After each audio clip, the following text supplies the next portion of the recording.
Ja, í dag ætlum við bara rétt að kanna svona hvernig við komumst í gang með GeoGebru og hver munurinn á forritunum og vélunum sem eru í boði. Þannig að við byrjum bara að skoða hérna heimasíðuna. Nú, einfaldasta leiðin til að byrja að gera eitthvað er að smella hérna bara Start Calculator og þá fáum við svona einfalda útgáfu af GeoGebru sem að virkar svo sem í flest. Þar sem við erum með það sem kallast algebrugluggi og teikniborð. Hérna getum við framkvæmt bara eins og í venjulegum vatnsreiknum reikninga 45 plus 3. Við fáum útkomuna hérna, en við fáum líka hérna lyklaborð, þannig að við viljum gera 55 í öðru veldi. Og það sem er þægilegt við þennan algebruglugga í GeoGebra, hún safnar öllum útkomum, þannig að við getum núna gert b plus 3 til að bæta við útkomin okkar. Við sjáum alltaf hvað er að gerast. En það er líka hérna samspil á milli algebruglugga og teikniglugga, þannig að við gerum hérna x plus 3 og þá teiknar hún línuna x plus 3. Það er fallið x plus 3. Og hún býr sjálfkrafa til hérna punkta sem eru merkilegir. Þannig að ég ætla að sýna ykkur hérna, ef við förum hérna í Special Points, þá lætur hún okkur vita hvaða punktar þetta eru. Núna er forritið stillt á ensku, en við farið hérna í valmyndina hérna, í hamborgarinu eins og ég kalla það.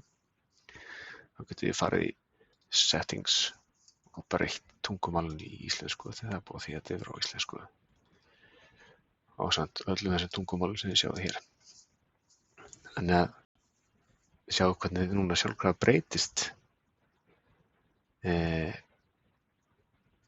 tungumálið á því sem við erum búin að gera nú þegar. En þetta er ekki það forrit sem ég nota mest. Eru margar vélar hérna inni og við getum séð með því að fara hérna í teiningin hérna uppi. Þetta eru svona það eru svona grunnvélar sem eru að hafa alla mismunandi virkni og mismunandi möguleika, og getum séð bara samanburð á því hérna að Classic hérna sem að ég nota mest hefur alla möguleikana. Það er kannski þyngst í vinnslu en maður finnur kannski ekkert sérstaklega mikið fyrir því. Inn á heimasíðunni á GeoGebru þá getum við séð hérna alls konar kennslubækur. Þannig að erum við nýbyrjuð í þessu, þá getum við smellt á Learn GeoGebra Classic eða Calculator Suite sem er einfaldari útgáfan til að læra svona grunnatriðin í þessu. En ég ætla samt að opna hérna Classic til að sýna ykkur hvernig það lítur út. Þannig erum við með algebrugluggan og teiknigluggan og hér eru því að fyrsta skipti sem þið ræðist þetta og er ensku hérna líka, munið gera þetta í hinum með því að fara í valmyndina hérna megin. Þá farið hérna í Settings og breytið yfir í íslensku aftur þar. Og þegar þið eru búin að gera það einu sinni, þá ætti það að haldast inni eins og þið sjá núna því ég kveiki á GeoGebra Classic, að þá veit hún að ég vil hafa hlutin á íslensku. Nú, hérna inn í algebruglugganum, þetta er bara nákvæmlega sem við vorum áðan. Og teiknigluggi sem við erum í hér, að við getum teikna hluti með því að skrifa forskrift fyrir eins og ég sýndi ykkur áðan x plus 3 og svo framvegis.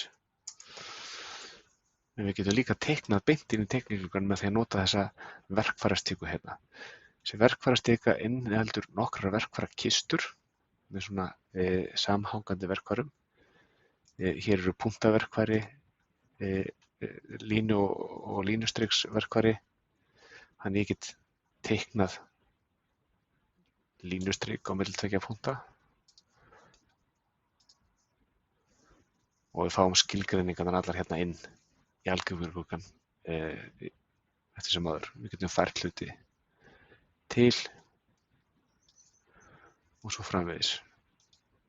Við getum líka teiknað línu í gegnum þessa punkta.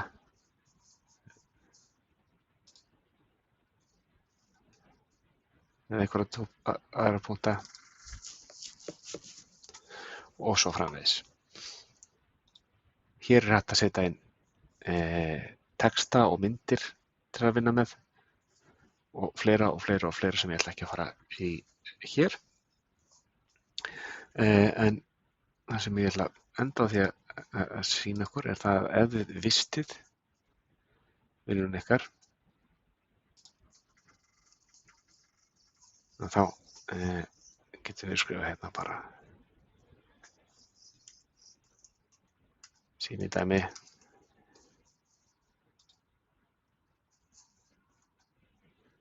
og þá kemur það inn á heimasíðunni okkar hérna undir Profile. Hér er sýni dæmi. Gangi ykkur vel.